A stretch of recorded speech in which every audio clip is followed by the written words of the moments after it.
പേരാമ്പ്രയിലാണ്, വടകര ലോക്സഭാ കോൺസ്റ്റിറ്റ്യുവൻസിയിലാണ് നമ്മളിപ്പോൾ അശ്വമേധവുമായിട്ടുള്ളത്. നമ്മൾ ആൾക്കാരുടെ പ്രതികരണങ്ങളൊക്കെ കേട്ടു. എന്താ സാധ്യത ഇവിടെ? ഇവിടെ മുരളീധരൻ തന്നെയായിരിക്കും സാധ്യതയുണ്ട്. എന്താ മുരളീധരൻ? ശൈലജ ടീച്ചർ നല്ല മന്ത്രിയായിരുന്നില്ലേ?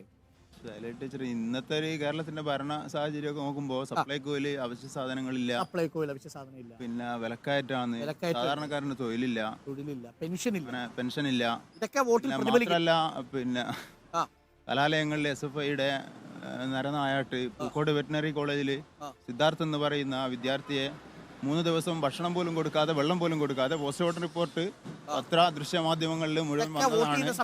അപ്പോൾ അതൊക്കെ ഉണ്ടാവും. മാത്രമല്ല TP ചന്ദ്രശേഖരന്റെ വിധിയും ഒക്കെ വന്നത് ഈ സമയത്ത്. പിന്നെ TP ചന്ദ്രശേഖരൻ വധക്കേസിൽ പ്രതിയായ കുഞ്ഞനന്ദന് അനുകൂലമായിട്ട് സോഷ്യൽ മീഡിയകളിലൊക്കെ പ്രതികരിച്ച ഒരു വ്യക്തി കൂടിയാണ് ശൈലജ ടീച്ചർ. അതൊക്കെ പ്രതിഫലിക്കും. അത് മാത്രമല്ല, കോവിഡിന്റെ കാലത്ത് PP കിറ്റിന്റെ അഴിമതി, അങ്ങനെയുള്ള ഒരുപാട് ലോകായുക്തയിലിരിക്കുന്ന ഒരു കേസാണ്. അപ്പൊ അങ്ങനെയുള്ള പക്ഷേ MP എന്ന നിലയിൽ മുരളീധരൻ മണ്ഡലത്തിലുണ്ടായിരുന്നു അല്ലേ? മണ്ഡലത്തിൽ സാധാരണക്കാരന്. പിന്നെ പ്രശ്നം എന്ന് പറഞ്ഞാൽ മുമ്പത്തെ പോലെ MP ഫണ്ട് ഇല്ല. ഇപ്പൊ MP ഫണ്ടൊക്കെ വെട്ടിക്കുറച്ചുണ്ട്. അതിന്റേതായ ചില കാര്യങ്ങൾ മുമ്പ് കാലത്ത് MP മാർക്ക് ചെയ്തതുപോലെ ചെയ്യാൻ, മുല്ലപ്പള്ളി രാമചന്ദ്രൻ ചെയ്തതുപോലെ മുരളീധരൻ ചെയ്യാൻ കഴിഞ്ഞിട്ടില്ല എന്നൊരു ആരോപണമുണ്ട്. അതുണ്ട്. അതെന്ന് പറഞ്ഞാൽ MP ഫണ്ട് വെട്ടിക്കുറച്ച് മന്ത്രിയുമായിരുന്നു മുല്ലപ്പള്ളി അല്ലേ? അന്ന് ഭരണപക്ഷത്തായിരുന്നു. UPA സർക്കാരാണ്. പിന്നെ ശരിയാ. അപ്പം അന്ന് UPA സർക്കാരിന്റെ കാലത്തുണ്ടായിരുന്ന മുല്ലപ്പള്ളിയുമായി മുരളീധരനെ നമ്മൾ താരതമ്യം ചെയ്തിരുന്നു അല്ലേ?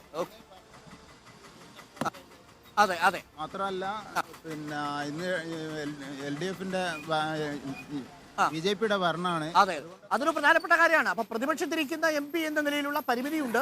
ആ പരിമിതി മാത്രമാണ് മുരളീധരൻ ഉണ്ടായിരുന്നത് എന്നാണ് പറയപ്പെടുന്നത്. അപ്പം വടകരയുടെ ഒരു ചിത്രം പ്രേക്ഷകർക്ക് മനസ്സിലായിട്ടുണ്ടാവും. ഇവിടെ ചർച്ച ചെയ്യാൻ പോകുന്ന വിഷയങ്ങൾ എന്താണെന്ന് പ്രേക്ഷകർക്ക് ബോധ്യമായിട്ടുണ്ടാവും.